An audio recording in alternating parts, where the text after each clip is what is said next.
Bonsoir à tous et bienvenue. Cette semaine a été perturbée en Côte d'Ivoire par l'ébullition sociale dans le secteur éducation-formation. La grève de 3 jours lancée par les enseignants et partiellement suivie a paralysé l'école par endroits. Il réclame ces enseignants une prime d'incitation. Le gouvernement, de son côté, juge la grève illégale et injustifiée et brandit des sanctions. Pourquoi les enseignants ont-ils décidé de rompre la trêve sociale? C'est la question principale de ce sujet que nous aborderons avec nos invités. Toujours sur la question de l'enseignement, cette validation par le Conseil national de sécurité de la dissolution de toutes les associations syndicales et estudiantines. Cette décision fait suite à l'assassinat de 2 étudiants membres de la FESI par des individus identifiés comme étant également membres de cette organisation. Quel est l'avenir de la lutte syndicale estudiantine? Analyse et décryptage dans cette émission. Et pour terminer, l'ouverture des 12 000 centres de recensement pour la révision de la liste électorale depuis hier 19 octobre. Une opération qui doit permettre d'inscrire plus de 4 millions de nouveaux électeurs en 3 semaines. L'opposition ivoirienne aborde cette phase avec de nombreuses requêtes, tandis que le parti au pouvoir assure que la mise à jour des fichiers se fera, je cite, en toute transparence. Vous avez le droit de faire le débat chez vous, mais vous pouvez également faire le débat avec nous en appelant le numéro de cette émission pour laquelle j'ai le plaisir, pour ce premier sujet, de recevoir pour vous et chez vous, Monsieur Soro Yinagafol. Bonsoir. Bonsoir, Madame Débat. Vous êtes le directeur de la fonction publique. Directeur général. Le directeur général de la fonction publique. Et merci d'être avec nous sur ce plateau d'NCI 360. C'est un plaisir. Juste à côté de vous, nous avons Yombo Paul. Bonsoir. Bonsoir. Vous êtes le secrétaire général national du mouvement des instituteurs pour la défense de leurs droits. Et c'est un plaisir de vous revoir sur ce plateau d'NCI 360. Merci beaucoup. Merci d'être là.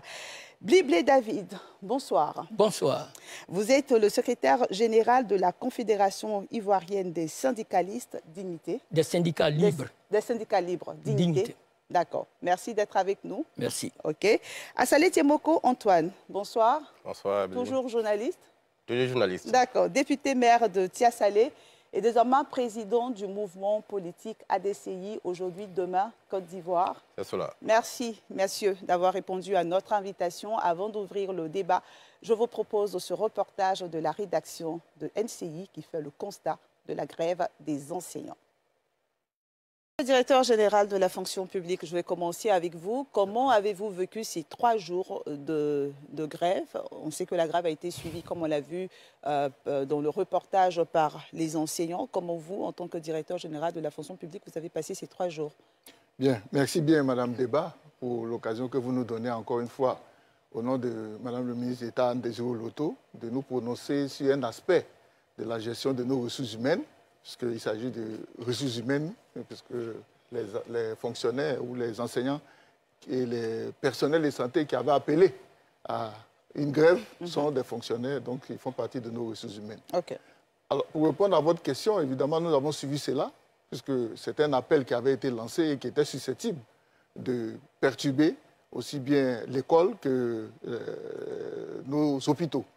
Et nous avons constaté avec fort réjouissement que dans le secteur de l'hôpital, l'appel n'a pas été suivi du tout, Dieu merci. Et dans l'élément, le directeur général du CHU l'a relevé avec insistance. Une grève, ça emporte, en tout cas dans le secteur de la santé, des situations de décès qui sont donc non rattrapables. Donc il est heureux que le personnel de santé n'ait pas du tout suivi ce mouvement et qu'on ait pu assister à un fonctionnement normal des hôpitaux et des centres de santé. S'agissant du secteur de l'éducation et de la formation, le suivi que nous avons pu faire, c'est que dans l'enseignement primaire et préscolaire, le mot d'ordre a été très peu suivi. Il a été littéralement ignoré, je peux le dire, par le fait que le principal syndicat de ce secteur, le mouvement ivoirien, le mouvement des instituteurs pour la défense de leurs droits, Car un représentant ce soir, n'a pas appelé à la grève et s'est inscrit dans le schéma du dialogue. C'est au niveau du secondaire que nous avons eu quelques perturbations, effectivement. Au niveau du secondaire technique, la grève a été fortement suivie. Mais au niveau du secondaire général, la grève a été suivie partiellement et dans certains endroits n'a pas été suivie. Donc voici un peu la situation et voici comment nous avons sur les 3 jours avec nos collaborateurs, aussi bien à Abidjan qu'à l'intérieur du pays, pu faire la remontée des informations et le suivi quotidien. Est-ce que vous avez été surpris par cette grève? Surpris, non, puisqu'ils l'ont annoncé, mais un peu étonné.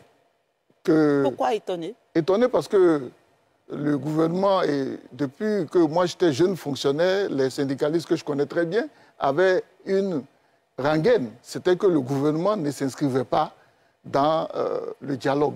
Le gouvernement était fermé aux négociations, le gouvernement ne mettait pas en place un cadre de discussion avec les syndicats. Ça a toujours été une récrimination des syndicalistes. Okay. Alors, il est surprenant que depuis maintenant 3 ans, où en tout cas le gouvernement a mis en place un nouveau paradigme de dialogue, de discussion, de dialogue social avec des organes qui ont été formalisés et qui fonctionnent, et que ce soit maintenant que des signataires d'un accord global qui s'appelle l'accord portant trêve sociale décident d'aller à la grève nonobstant la poursuite des discussions, nonobstant le fonctionnement de ces cadres de dialogue social. Donc c'est vraiment avec étonnement que nous avons constaté cet appel à la grève. Et malgré les appels à l'ordre ou les rappels à l'ordre que nos amis syndicalistes qui ont appelé à la grève aient maintenu leur mot d'ordre de grève sur ces 3 jours. Très bien. Bliblé David, je vais me tourner vers vous. Votre organisation fait partie de ces organisations qui ont signé la trêve sociale dont parlait monsieur Soro. Pourquoi cette grève? Dites-nous. Oui, je voulais d'abord vous remercier, Madame Débat. Je pense que cette grève a suivi un processus pour qu'on arrive à la grève. Okay. Au niveau, depuis 2022, nous avons discuté avec l'État au niveau donc des revendications qui étaient transversales. Et ces revendications transversales terminées, un autre groupe de revendications qui sont donc sectorielles, donc propres au ministère, devrait commencer. Et ces revendications, chaque ministère devrait donc, les revendications qui sont de son ressort au niveau du ministère de l'Éducation nationale, pédagogique, administrative, le ministère devrait donc apporter des solutions. Nous discutons pendant 2 ans. Aucune solution. Sur 82 revendications, ce n'est que 2 revendications. C'est en dernière minute, quand nous avons interpellé, après, en mars 2024, qu'on a interpellé la ministre. Il y a eu une assemblée générale qui avait décidé de bloquer les examens de fin d'année. L'intersyndical du MENA a dit non, on a commencé, on va donner la chance aux discussions. Et bien donc, on a passé en revue près de 82 revendications. On devrait se retrouver dans un atelier pour valider les discussions, c'est-à-dire c'est que notre ministère était où elle pouvait apporter des solutions. Et là, où elle ne peut pas apporter les solutions, elle allait transmettre ça au ministère de la fonction publique. Okay. Et bien donc, ce séminaire a été botté en touche. Aucune raison n'a été donnée. Et donc, toutes nos revendications s'entendent, aucune réponse n'est donnée. Les cours de mercredi, dès son arrivée au ministère de l'Éducation nationale, Madame la ministre de l'Éducation nationale avait annoncé qu'elle supprimerait les cours de mercredi et les cours, l'arrêté 001 qui était donc anti-syndical parce que ça supprimait le droit syndical à un groupe de fonctionnaires, fut-il des directeurs d'école. Donc la grève elle-même, donc cette étape passée, nous sommes donc allés directement maintenant vers le ministère d'État pour demander des discussions constructives, productives. Et donc, quand on a donc déposé le préavis, on a laissé 30 jours. 30 jours pour permettre aux discussions d'avoir lieu.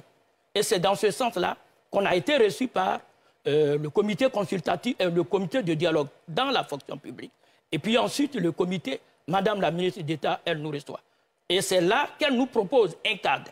Le cadre qu'elle nous propose, c'est le comité consultatif de dialogue de la fonction publique.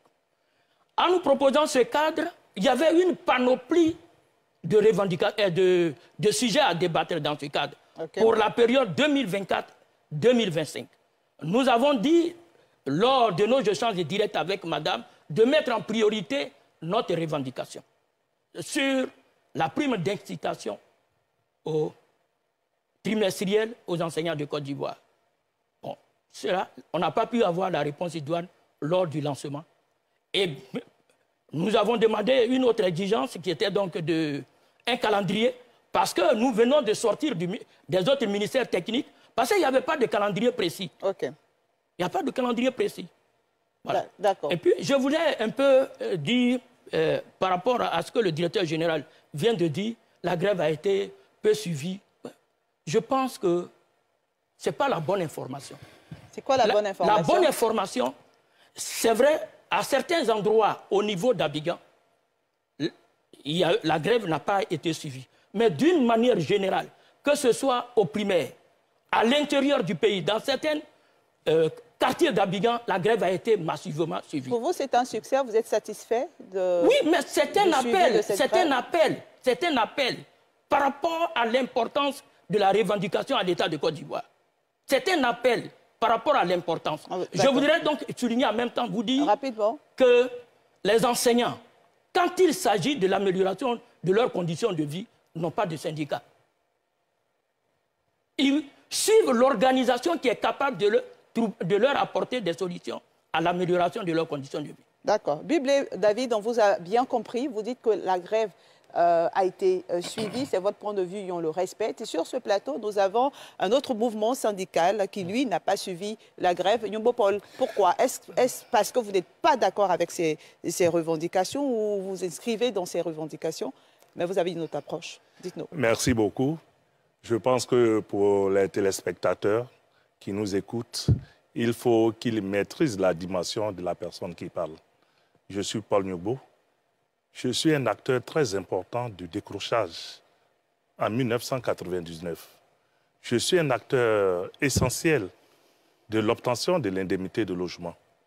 Et je suis encore un acteur pour octroyer la prime d'incitation aux enseignants de Côte d'Ivoire. Il faut que cela soit très clair.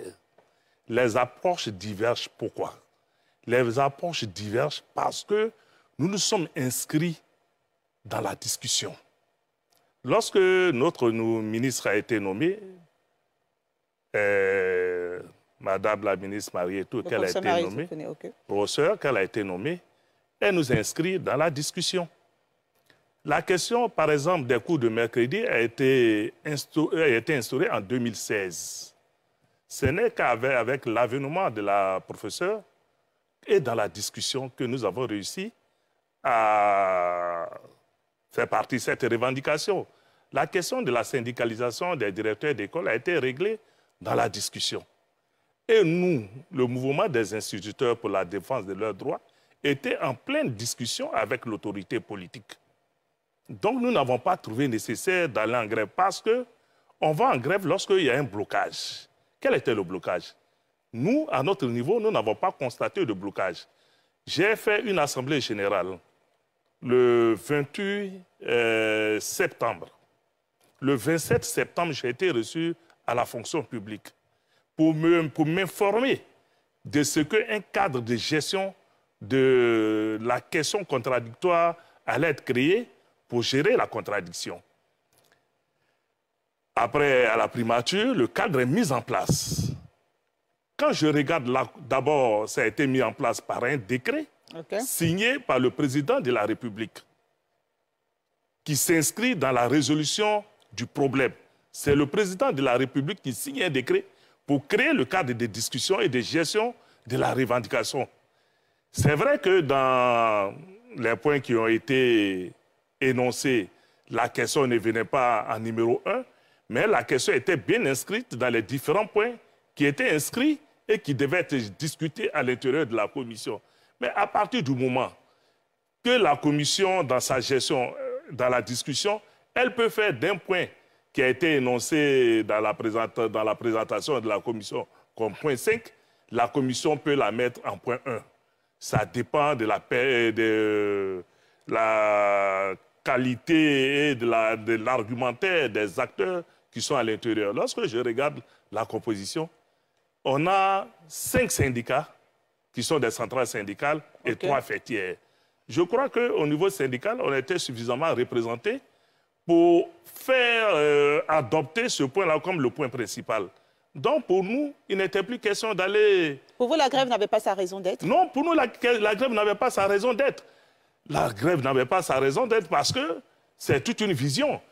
La preuve, c'est que ce que je constate, pour le moment, cette commission-là, elle s'est réunie tout dernièrement et dans son fonctionnement, elle s'est engagée à résoudre la contradiction qui nous oppose au gouvernement.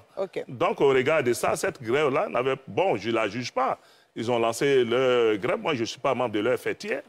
Parce que sur cette question aussi, il faut qu'on soit très clair. Assez rapidement. Assez très rapidement.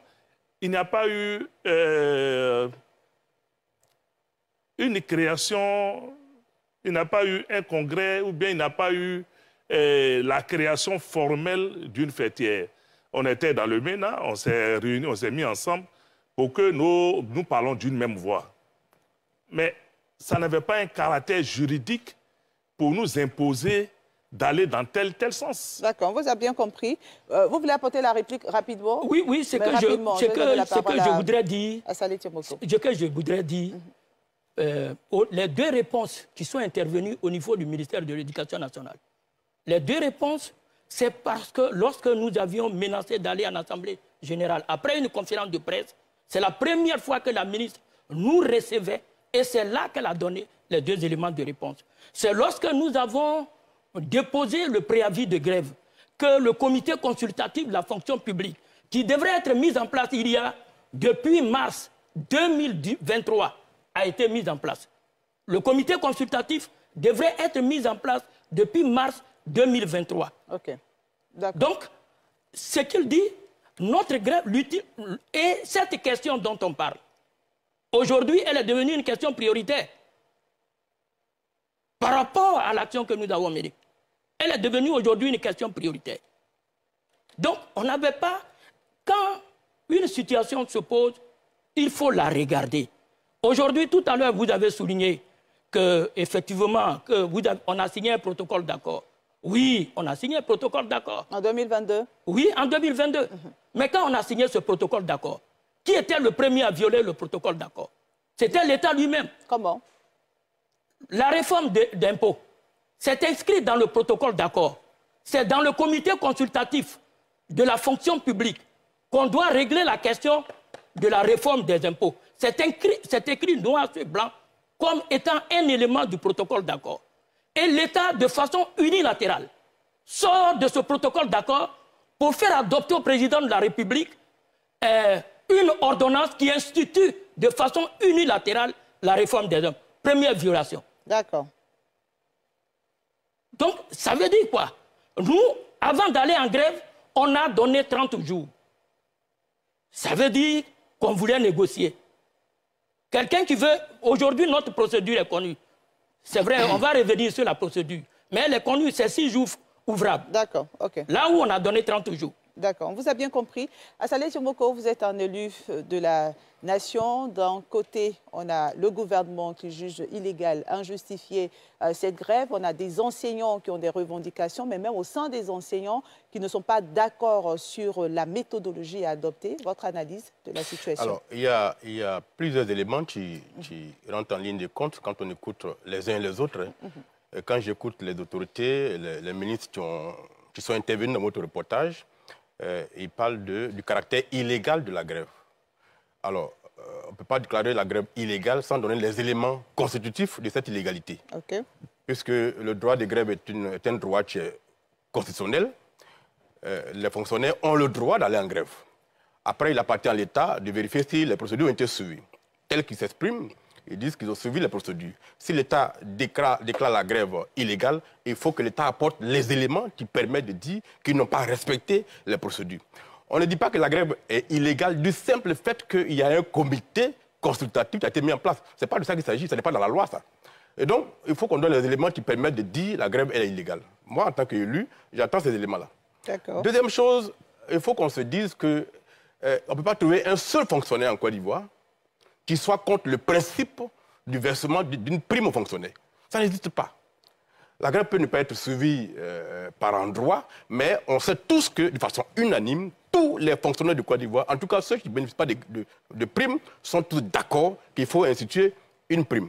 Nous avons reçu Madame la ministre de la fonction publique au Parlement, à l'Assemblée nationale, à la faveur de la loi sur portant code de la fonction publique, statut de la fonction publique. Et le principe de la prime était un des éléments importants que Madame a développé devant les députés et devant les sénateurs, qu'il y a une sorte de justice à instaurer. Vous savez, la pauvreté, là, son contraire, ce n'est pas forcément la richesse, hein. Parfois c'est la justice. Et donc, dans la fonction publique, il faut que la notion de justice soit retenue par l'État et faire en sorte qu'il n'y ait pas des fonctionnaires qui soient traités comme des petits princes, pendant que d'autres, qui ont aussi un travail extrêmement important pour la République, n'ont pas les mêmes avantages. Donc ce principe doit être accepté. Après, les conseils peuvent se faire, les réunions peuvent se faire, mais il est clair que la grève elle-même est toujours l'aboutissement d'un échec. S'il y a grève, c'est que quelque part, il y a un échec. Donc tous les acteurs sont impliqués, sont responsables de cet échec-là. Et donc, il ne faut pas qu'on jette la responsabilité uniquement sur ceux qui sont sur la grève. Il faut regarder dans les détails quelle est la part de responsabilité de l'administration dans ce processus qui a conduit à cette grève. C'est les éléments que je voulais verser. OK. On vous a bien compris. Soro Inagafol, comment vous réagissez? Est-ce que vous avez entendu le caractère illégal, la violation même de la trêve sociale par le gouvernement, comme souligné par Blébli David? Merci beaucoup, Madame Débat. Bon, je pense qu'il y a beaucoup de choses qui ont été dites. Monsieur Blébli, qui est un syndicaliste, un ancien, parce qu'il y a longtemps qu'il est syndicaliste. Alors, je m'étonne quand même qu'il pense que la procédure telle qu'il l'a décrite lui-même est conforme à la loi. Et ça va rejoindre un peu ce que l'honorable Assalé Tiemboko est en train de développer. Lorsque le gouvernement dit que la grève est illégale, mais dans le mot illégal, il y a le mot loi. C'est la base, la racine de illégal, c'est la loi. C'est vrai, le droit de grève est reconnu par la Constitution. Il n'y a pas de débat. Ce droit est même repris et reconnu également par le statut général de la fonction publique, qui le reconnaît. Mais il le dit qu'il s'exerce dans le cadre fixé par la loi. Et il y a une loi, justement, qui encadre les modalités d'exécution de la grève dans le service public. Comprenez, madame? Donc, c'est cette loi qui vous dit comment vous devez vous y prendre si vous voulez aller à la grève. Et que nous dit-elle? Et alors, la loi prévoit des étapes. On va résumer en 4 étapes, en principe. D'accord.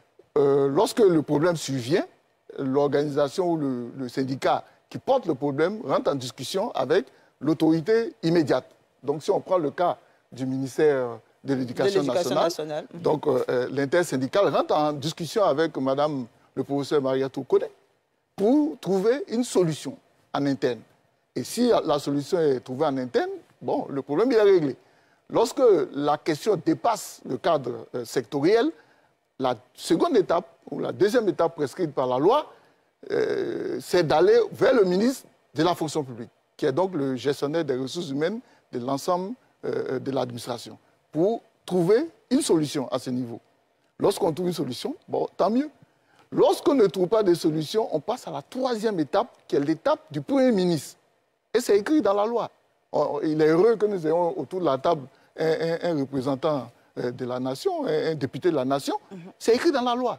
Sauf à dire que le législateur ne savait pas ce qu'il écrivait, mais il a bien écrit qu'il faut aller jusqu'au Premier ministre.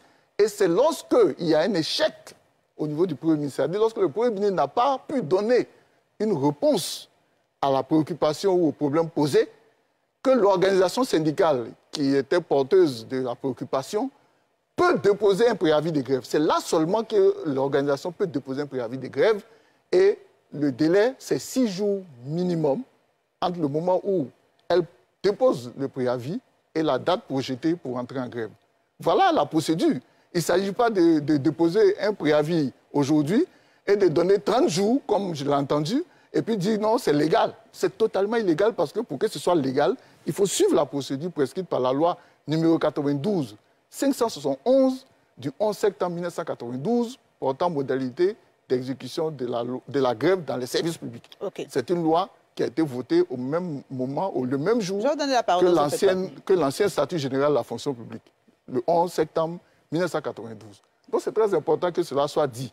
On peut trouver que la procédure est longue, mais c'est la loi. Comme on le dit, la loi, c'est la loi. Il faut rentrer là-dedans. Dès l'instant où vous sortez de cette loi, votre grève est illégale. Okay. Et donc, c'est pour cela que le gouvernement le dit dans ses éléments de langage, que cette grève est illégale. Et elle l'est. Dans la forme. Et maintenant, sur le fond, je vais vous donner la parole. Bon, allez-y. Oui. Non, par rapport à cette loi, il faut que le directeur... Laissez-le juste développer. Il faut que le directeur général aille plus loin pour dire avec délivrant d'un récépissé. C'est écrit. Je n'ai pas de problème avec ça. Oui. Avec délivrant d'un récépissé. Et vous avez le récépissé? Vous l'avez obtenu? Non, je veux dire, oui. Il faut qu'il termine. Oui, je suis d'accord. Il ne faut pas qu'il termine. Non. Et quand vous avez fini avec le ministre, avec le Premier ministre, c'est là que la grève est légale, mais avec délivrance d'un récépissé par le ministre chargé de la fonction publique. D'accord. Laissez-le terminer. Bon, d'accord. Allez-y, monsieur le directeur. Je suis d'accord. Donc, le 10 ans, ça veut dire qu'il connaît la grève. Procédure. Okay. Oui, ça veut dire qu'il connaît la procédure de la grève. Okay. Et donc, il la connaît, mais il passe outre. Et ça démontre encore une fois le caractère illégal de la grève qu'il a eu à conduire. Donc ça, je voulais vraiment insister là-dessus. Et puis, comme l'a dit l'honorable, la grève, c'est l'aboutissement d'un échec. Ça, je suis d'accord avec l'honorable. Et donc, pourquoi on parle d'échec, on doit se donner les moyens d'épuiser toutes les voies.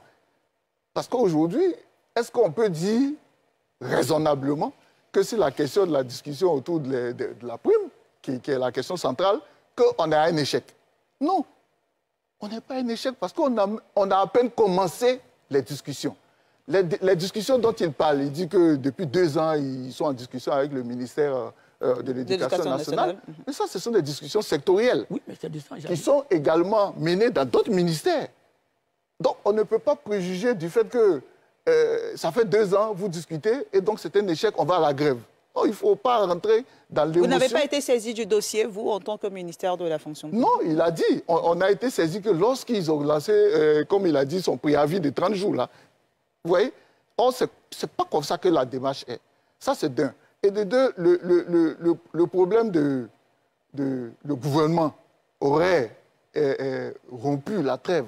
Mais je dis c'est grave. Oui, mais ça est dans le protocole d'accord. Laissez-le terminer, s'il vous plaît. Vous ne pouvez pas dire ça, monsieur Bliblé. Ça est dans le protocole d'accord. Non. Ça est dans le protocole. Monsieur Bliblé, laissez-le terminer. On n'a pas dit le contraire, laissez-le terminer. Lisez-moi ce passage. Oui, je vais lire le passage. Que le protocole prescrit et que le gouvernement aurait violé. Oui. Et que vous estimez que c'est une violation ou c'est une rupture de la trêve sociale. Non. Puisque vous dites que c'est le gouvernement qui a été le premier. S'il vous plaît, je n'ai pas parlé que c'est une rupture de la trêve sociale. Vous avez parlé de violation. J'ai parlé de violation. Et puis on n'a rien dit. Et nous, on a interpellé la ministre d'État. Voilà. Quel est donc ce engagement du gouvernement? D'accord. Le temps qu'il retrouve, continuez votre développement. Voilà. Donc, je le dis, le gouvernement n'a aucunement violé le protocole. C'est un gouvernement responsable. Et je pense que nous avons tous suivi le processus qui a abouti à la signature du protocole d'accord portant trêve sociale le 8 août 2022. Ça a été un processus responsable, co-construit. Depuis octobre 2021, les discussions ont commencé avec l'ensemble des organisations syndicales, comme il a dit M. Nyubo, qui est constitué de 5 centrales, les 5 centrales syndicales et 3 fêtières des syndicats. Et c'est ensemble avec le gouvernement que les points ont été négociés, discutés de manière transparente jusqu'à ce qu'on arrive au 8 août 2022 pour la signature. Et il a écrit dans le protocole que le protocole n'épuisait pas toutes les questions. D'autres questions ont été renvoyées au cadre de négociations, de discussions, notamment le comité consultatif de la fonction publique, mais aussi les comités sectoriels du dialogue social qui ont été institués dans chaque ministère. Et ça, il faut que cela soit dit et su. Okay. Et c'est dans ce cadre-là que les discussions devaient se faire et arriver à proposer au gouvernement des solutions sur les problèmes qui sont encore pendants. Parce qu'il ne faut pas penser, et jamais il n'a été dit que le protocole d'accord évacuait ou épuisait l'ensemble des questions qui étaient posées par les fonctionnaires. Très bien. Bliblé David, vous avez retrouvé votre test? quand le comité consultatif de la fonction publique devrait traiter d'un certain nombre de sujets. Okay. Là, le troisième, l'opérationnalisation du comité consultatif, la question de l'adoption d'une nouvelle grille, la question du relèvement de l'indice référentiel, la finalisation et la mise en œuvre par le gouvernement de la réforme du système d'imposition des salaires consacrant la suppression de la contribution nationale. Ça, le comité consultatif devrait le faire. Et nous étions encore, sans que nous consulter, l'État fait prendre, le gouvernement a fait prendre une ordonnance au président de la République instituant la réforme d'impôts de façon unilatérale. Nous essayons donc d'informer, d'interpeller Madame la ministre. On est sur la table de discussion. Comment l'État, de façon unilatérale, peut aller prendre une réforme en mettant de côté les travailleurs? Ok, d'accord. Rapide réponse. Monsieur le directeur général. Et ça, c'est un élément du protocole. S'il vous plaît, on a fini. D'accord. On est d'accord que ce point est dans le protocole. Et il a bien lu. On a parlé de finalisation. Je voudrais vraiment qu'on est là autour de cette table pour que aussi les citoyens ivoiriens qui nous regardent comprennent. Les mots ont leur sens. C'est bien écrit la finalisation. Parce qu'en fait, la revendication portée par les syndicats rencontrait déjà une réforme qui était en cours au ministère en charge du budget. Comprenez? Et lorsque la question a été posée, le ministère en charge du budget a dit « Ah, mais effectivement, nous sommes en train de travailler sur la réforme du régime d'imposition des salaires et cela va donner un impôt unique. » Pour que ceux qui nous regardent comprennent, on avait l'IGR et puis la contribution nationale qui étaient deux impôts qui étaient payés par le fonctionnaire. Et les syndicats s'en plaignaient. Et dans le même temps, le ministère des Budgets travaillait à une refonte de ce régime pour en faire un seul impôt. Et donc, c'est pour cela que pendant les discussions, lorsque le problème a été posé, il a été écrit comme ça, finalisation du régime, et cela a été fait. Donc, ce que vous êtes en train de dire, c'est que... Laissez-le, s'il vous plaît. Il y a un élément, c'est quand il dit cela a été fait. David, vous n'avez pas la parole, s'il vous plaît. Voilà, ayons un débat civilisé, s'il vous plaît. Donc, c'est pour cela que la finalisation a été faite, et effectivement, depuis le 1er janvier de l'année, ce nouveau régime est rentré en application, et les syndicats ont signalé que cela n'a pas été fait de manière consensuelle. Très bien, d'accord. Non, j'ai fini. Et donc, le gouvernement, puisque le gouvernement n'est pas dans une approche de conflit, le gouvernement a dit, OK, en ce moment, on inscrit cette question encore aux travaux du comité consultatif de la fonction publique. Et lors de sa première réunion extraordinaire qui a eu lieu, ce point a été effectivement abordé et fera l'objet d'une séance de travail avec le ministère en charge du budget pour qu'ensemble, on puisse comprendre tout le mécanisme de ce nouveau régime d'imposition. Très bien noté. Oui. Je vais vous donner la parole. Laissez-moi juste donner la parole à un téléspectateur qui veut participer également à ce débat. Il s'agit de M. Innocent Kwame. Bonsoir.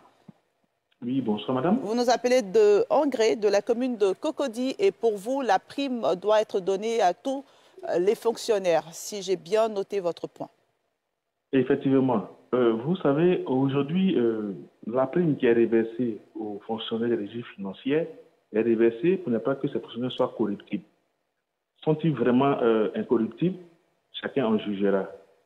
Il n'y a pas de fonctionnaires mieux lotis que d'autres, ou bien du moins des fonctionnaires qui est des privilèges que d'autres ne peuvent pas avoir. Soit on la donne à tous, soit on la retire à tous. Maintenant, la grève, qu'elle soit légale ou illégale, injustifiée ou justifiée, je pense que nous avons l'honorable sur le plateau qui pourra mieux nous éclairer et puis qui pourra nous en dire plus. C'était ma contribution. Merci beaucoup pour votre contribution. Yobo Paul, on vous écoute. Merci beaucoup. Je pense qu'en venant à ce débat, les enseignants ont beaucoup d'attentes sur l'octroi de la prime. Est-ce que c'est rassurant? Nous sommes sur ce plateau. Est-ce que c'est rassurant qu'ils auront la prime? Parce que c'est l'élément qui a déclenché... C'est votre préoccupation principale. Oui, est-ce que les enseignants auront la prime? Oui, effectivement, les enseignants auront cette prime. Parce que qu'est-ce que cette prime, en l'octroyant, qu'est-ce qu'elle corrige? Il y a tout un mouvement au niveau des ministères. Quand vous prenez les ministères sans prime et les ministères à prime, vous voyez qu'au niveau de l'éducation nationale, comme cette prime-là n'existe pas, on assiste à un exode assez prononcé des enseignants vers d'autres ministères à prime. Donc, vous comprenez pourquoi nous sommes engagés à ce qu'on puisse octroyer cette prime-là aux enseignants pour que l'équité soit respectée. Et puis, comme je le dis encore, lorsque un certain nombre de dispositions juridiques sont édictées, ça doit créer la confiance au niveau des enseignants. Un décret est un acte juridique. Monsieur le député, il est là. Le décret est un acte juridique. Parce que lorsqu'on prend les normes juridiques, après la Constitution, il y a les ordonnances. Après les ordonnances, c'est les décrets qui viennent. Le décret, il est pris par le président de la République pour régler un problème de contradiction au niveau d'une administration. Donc, le décret qui crée un cadre de discussion pour pouvoir solutionner ce problème-là, je pense que les enseignants doivent faire confiance à l'instance qui est mise en place. Ils doivent faire confiance au gouvernement pour se dire quoi? Pour se dire, cette fois-ci, nous sommes attentifs, c'est vrai, nous allons suivre les débats, mais on pense qu'in fine, avec ce cadre qui est créé, on aura la prime à la fin. Maintenant, ce qui est de la légalité de la grève et de la non-légalité de la grève, moi, personnellement, en tant que syndicaliste, moi, je ne peux pas juger l'action de mes camarades. Okay. Je ne peux pas juger l'action de mes camarades. Moi, je les observe, ce sont des camarades syndicalistes. Et comme je l'ai dit, les voix ont été des voix divergentes. Nous nous sommes inscrits dans un processus de négociation. Ils se sont inscrits sur une autre voie pour aboutir au même résultat. La cause est la même. Oui, ça dit qu'on a pris deux chemins différents. Mais pour la même cause. Pour la même cause. Parce que moi, je ne les brûle pas. Mais moi, par contre, tout le monde veut me brûler. Pourquoi est-ce que Nyogo Paul n'est pas signataire du préavis de grève? Je dis non. Parce que moi, j'ai le droit de dire la vérité au regard de mon statut. Au regard de mon statut, j'ai le droit de dire ce qui est à ceux qui ont confiance en moi. Et c'est ce que nous avons fait, et c'est dans ça que nous continuons. Et après, vers la fin, si vous nous dites comment le temps évolue, on aura fait un appel. On n'a plus de temps. Ben vous allez oui, faire mais l'appel. donc si c'est comme ça... Vous allez faire l'appel. Laissez-moi juste donner la parole à Saleh Timoko, qui a été interpellé par... mais par rapport à la légalité... C'est moi qui distribue la parole. Je vais vous donner la parole, ne vous en faites pas. Saleh Timoko, on vous écoute. Il faut dire que dans la hiérarchie de normes, on a la Constitution. Après, on a la loi, peut être ordinaire comme organique. Après, on a l'ordonnance. Après, on a le décret. Après, on a l'arrêté. Oui. Alors, dans ce cadre-là, M. Bly semble dire qu'il était convenu que sur la réforme de l'impôt, il fallait qu'il y ait une discussion. Et contrairement à ce qui a été écrit, l'État a pris une ordonnance. Le gouvernement a pris une ordonnance pour instituer cet impôt-là sans qu'il y ait eu cette concertation. La preuve, M. le directeur le dit, on va revenir encore, après interpellation, à la discussion pour pouvoir prendre l'avis des syndicalistes. Ce qui veut dire que cela n'a pas été fait. Même si le ministère du Budget était déjà en projet pour réaliser cela, à partir du moment où c'est inscrit qu'il y ait un dialogue, l'État aurait dû prendre en compte leur avis avant d'y aller. Parce que, contrairement à ce qu'on pense, tout ça va le rattraper plus tard. La preuve, on va y revenir.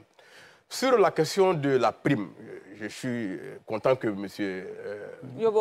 Yobo affirme avec conviction que cette prime va être attribuée, va être donnée aux fonctionnaires pour corriger ces disparités, effectivement, cet exode, j'allais dire intellectuel, qui fait que beaucoup d'enseignants dont on a besoin dans les écoles courent vers les ministères à prime, au point même où il y a 2 ans de cela, le Premier ministre Patrick Hachi avait pris une note pour demander qu'on ne fasse plus de recrutement dans les régies financières. Alors, ce que vous dites, en revanche, est contraire à ce que le porte-parole du gouvernement a dit. Il a dit 2 choses qui sont très importantes.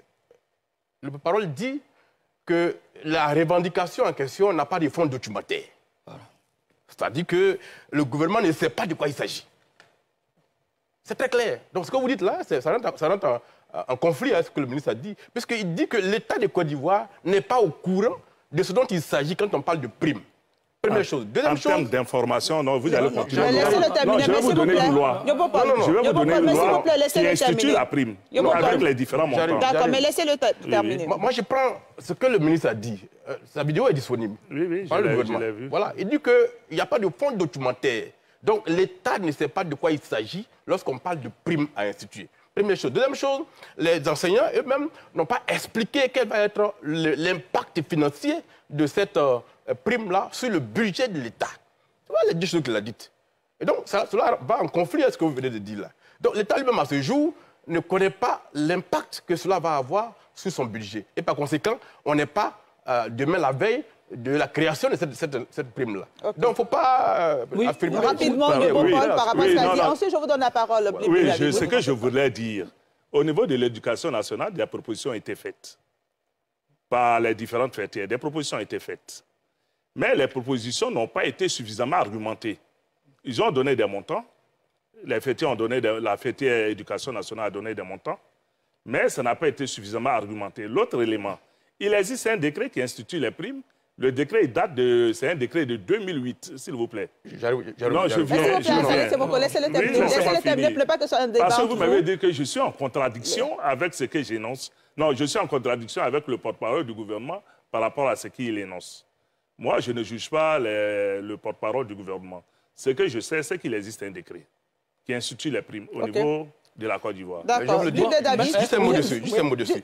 Il n'y a pas que ce décret de 2008. Il y a même un décret de 61 qui institue cette prime-là. D'accord. Il y en a un autre de 2003 qui institue la même prime. Ensuite, il y a un dernier de 2008. Donc, il y a 3 décrets depuis 61 qui parlent de cette prime-là. Merci à Saleh Semoko, vous avez bien compris. Oui, je voulais préciser, vous n'avez plus la parole. Je voulais préciser 2 choses. La légalité de la grève. La loi elle-même, la loi de 92,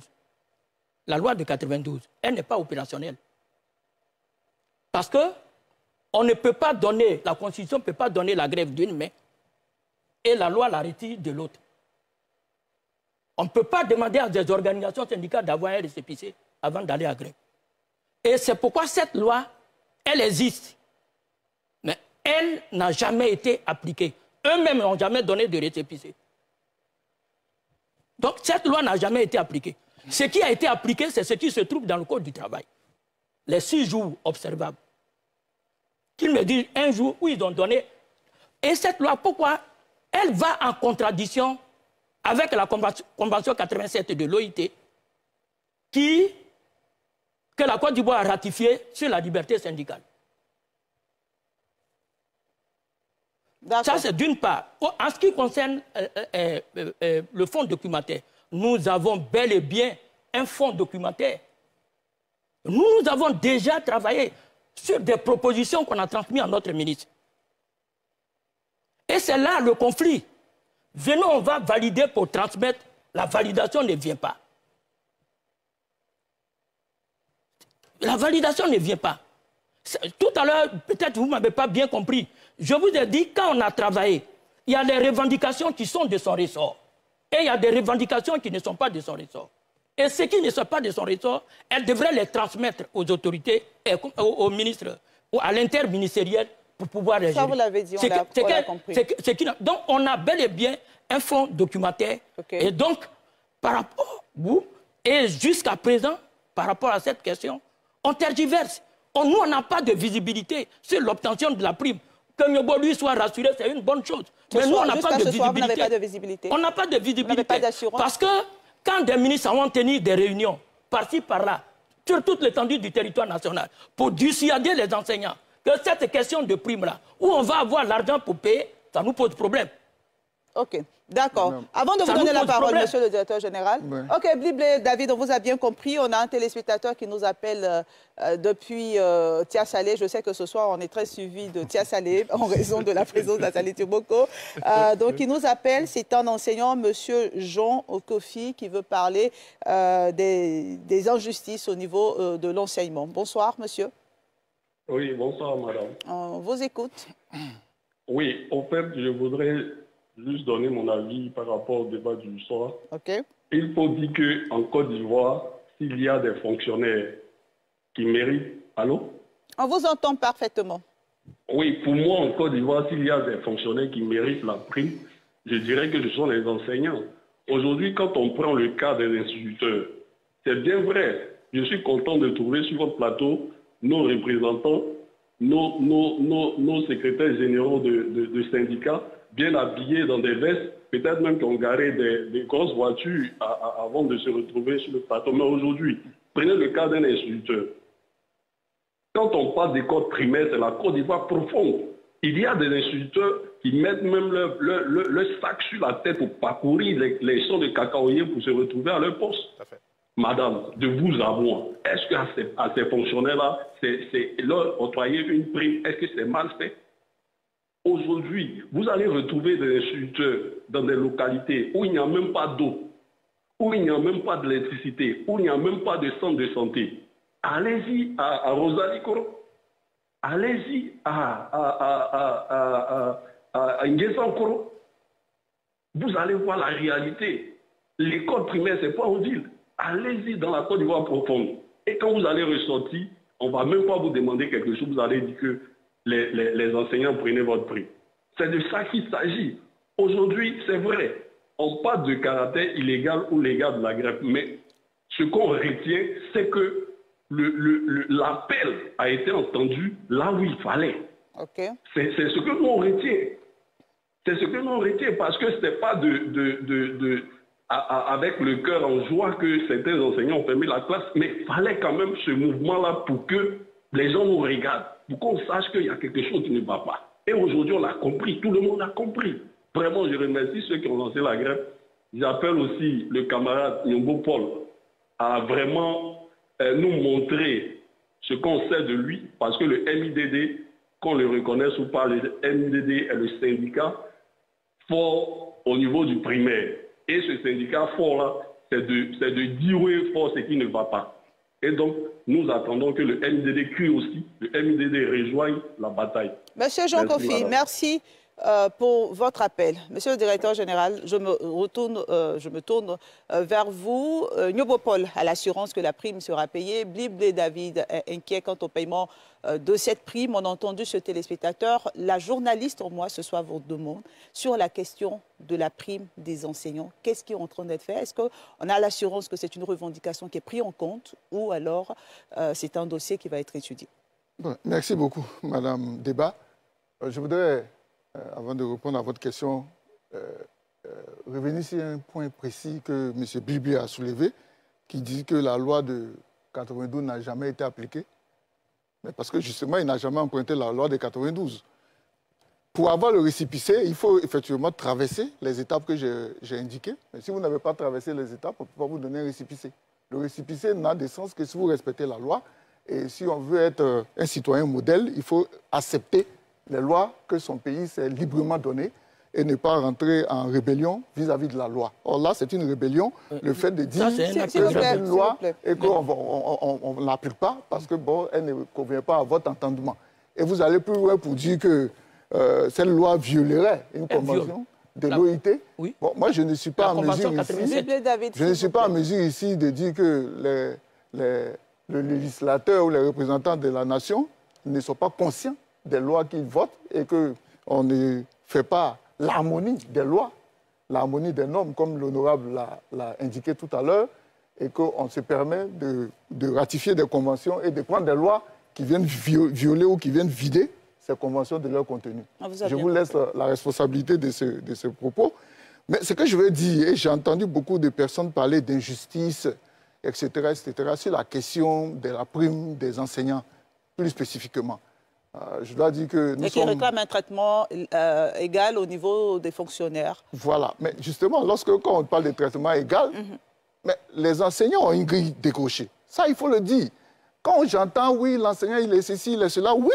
Et le gouvernement a toute responsabilité parce qu'il sait que l'enseignant délivre son métier dans des conditions particulières.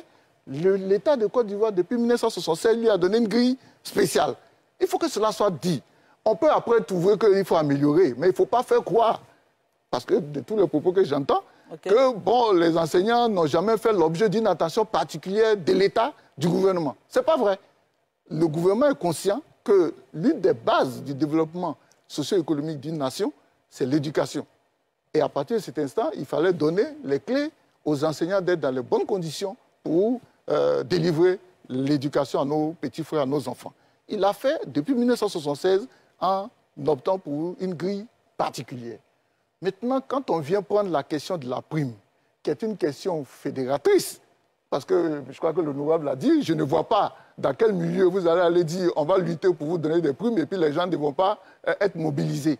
Mais évidemment, c'est un élément mobilisateur Mais ça ne veut pas dire, le simple fait de mobiliser les gens, que vous êtes dans le droit chemin. Il faut revenir à la table de discussion. Il faut revenir avec des données, quand on dit que ce n'est pas documenté, quand on vous dit qu'il faut donner des primes aux enseignants. Mais les enseignants, là, il y a 3 ordres d'enseignement. L'enseignement primaire préscolaire, l'enseignement secondaire et l'enseignement supérieur.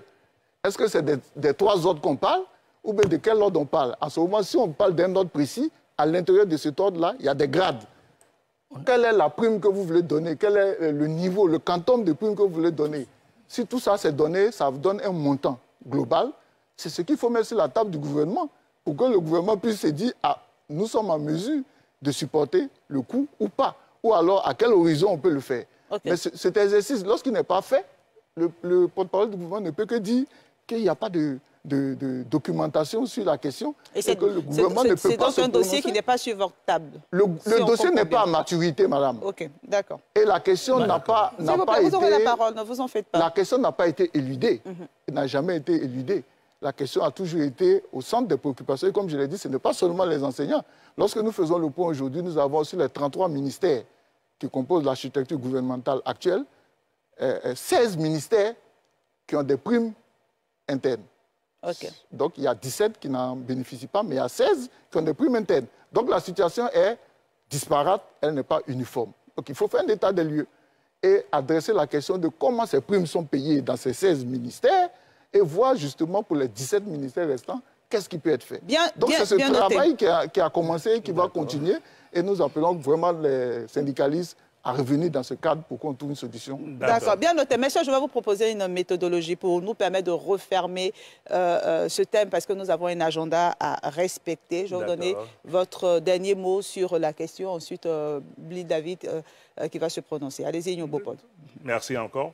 Je voudrais dire que au niveau de la Côte d'Ivoire, ici, il y a une structure qui a fait autant de grèves, c'est le MIDD. C'est le MIDD qui a fait le maximum de grèves, mais on n'a pas toujours eu le résultat escompté après les différentes grèves qu'on a eu à faire. La question des cours de mercredi date depuis 2016. On a fait de la grève de 2016 jusqu'à ce que le problème soit réglé maintenant. Okay. Sur la question de la syndicalisation des directeurs d'école, on a fait la grève, ça n'a pas résolu le problème. Sur la question même de la prime, parce que c'est une vieille revendication. Sur cette question-là, on avait déjà fait une grève. Le MIDD a déjà fait une grève, ça n'a pas résolu le problème. Qu'est-ce que vous voulez nous dire? Donc, nous voulons dire ce que nous voulons dire. Parce que celui qui nous a interpellés, il a l'impression que c'est par la grève que tout se règle. Non, tout ne se règle pas par la grève. Parce qu'à la fin de la grève, vous êtes obligé de discuter avec l'autorité politique. Vous êtes obligé de discuter avec le gouvernement. Et c'est au cours de cette discussion-là que les solutions sont trouvées. Ce n'est pas pendant la grève. Parce que pendant la grève, c'est la belligérance. Pendant la belligérance, il n'y a aucune discussion qui se fait. Il n'y a aucun résultat qu'on obtient. Okay. Ils ont fini la grève, ils sont obligés maintenant, on va aller dans un cadre de discussion.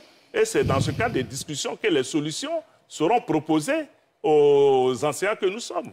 Et c'est dans la discussion que cette prime-là, nous allons l'obtenir. Merci beaucoup. Mais je voulais finir, s'il vous plaît, rapidement, sur les mesures qui veulent être prises contre les enseignants. Vous voulez parler des sanctions? Oui, contre les sanctions. Moi, je voudrais vraiment plaider à ma qualité, cette fois-ci, pas de syndicaliste, mais à ma qualité de PCA de la MUJEPSI, responsable de la santé de tous les fonctionnaires agents de l'État, je voudrais vraiment plaider auprès du président de la République pour que ces sanctions-là soient abandonnées pour tous ceux qui ont eu à observer ce mot d'ordre de grève.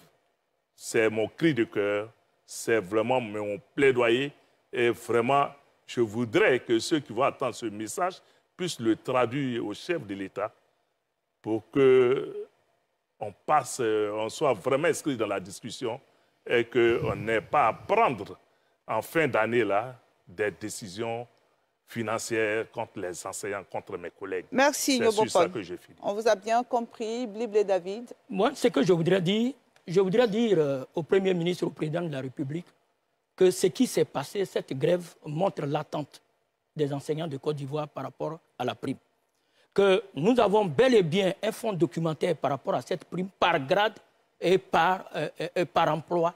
on a donc bel et bien un fonds documentaire, qui est déposé à notre ministère, voilà, donc, qui existe, que nous-mêmes, en tant que syndicalistes, avons. Donc, ça, donc, et que la prime, le métier d'enseignant est un métier complexe.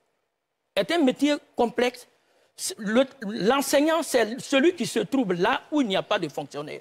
L'enseignant, c'est un métier qui commence à l'école et qui se termine à la maison.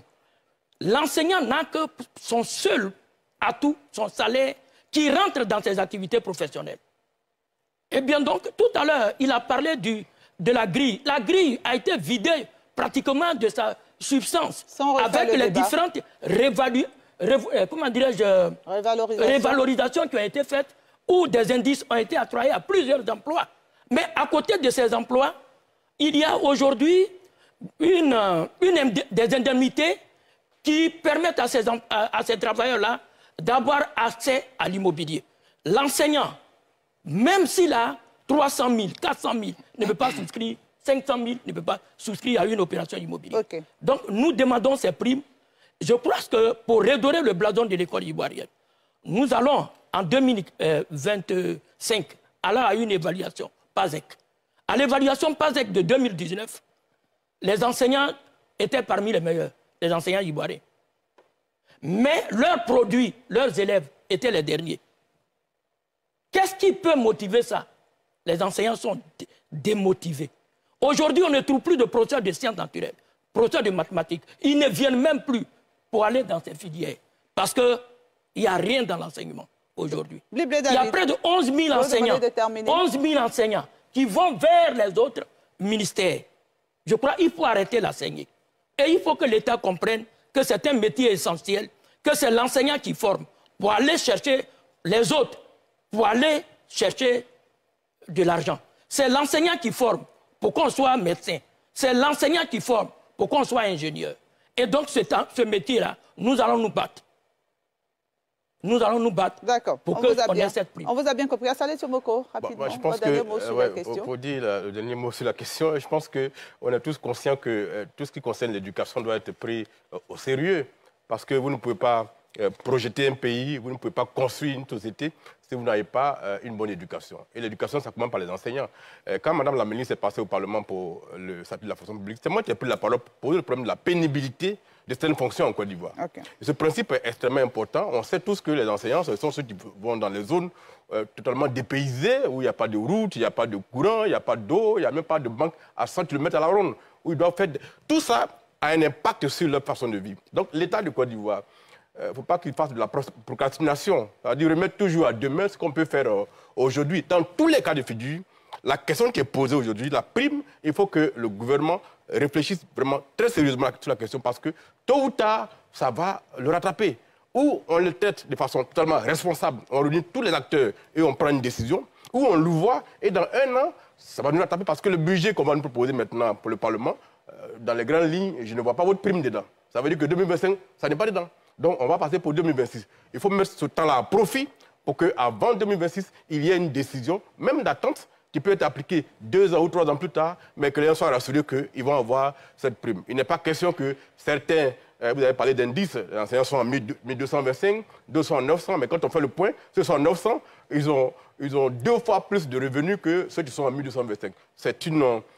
chose qu'il faut corriger. Et moi, je pense qu'en tant qu'élu, il faut qu'on interpelle le gouvernement pour que la question soit traitée de façon très sérieuse et qu'on ne rejette pas demain ce qu'on peut faire aujourd'hui, qui pourrait nous rattraper demain. Merci à Saleh Tchomoko. Soro Nyagafol. Oui, Madame Débat. En tout cas, ce que je pourrais dire, c'est que la question de la prime, je l'ai dit, est inscrite dans l'agenda du comité consultatif de la fonction publique. Et l'instruction que le gouvernement a donnée, c'est que la question soit traitée au fond. Donc là, vraiment, je peux dire qu'il n'y a pas de fuite. Le gouvernement ne fuit pas la question. Le gouvernement ne fait pas donc du dilatoire ou alors de la procrastination. Pour utiliser le mot de l'honorable. La question est inscrite et la question va faire l'objet d'un traitement. Tout ce que nous demandons, et c'est vraiment ça qui est le cœur de la discussion, c'est qu'on sorte de l'émotion, on sorte de cette... idée que c'est quand on fait une grève qu'on va obtenir des primes. Si les grèves permettaient d'obtenir les primes, tout le monde aurait des primes aujourd'hui dans la fonction publique. Puisque, comme il a si bien dit, ils peuvent décider de faire grève même en sortant du cadre de la loi. C'est parce que, justement, ça ne suffit pas. Ça ne suffit pas de faire grève pour avoir des primes.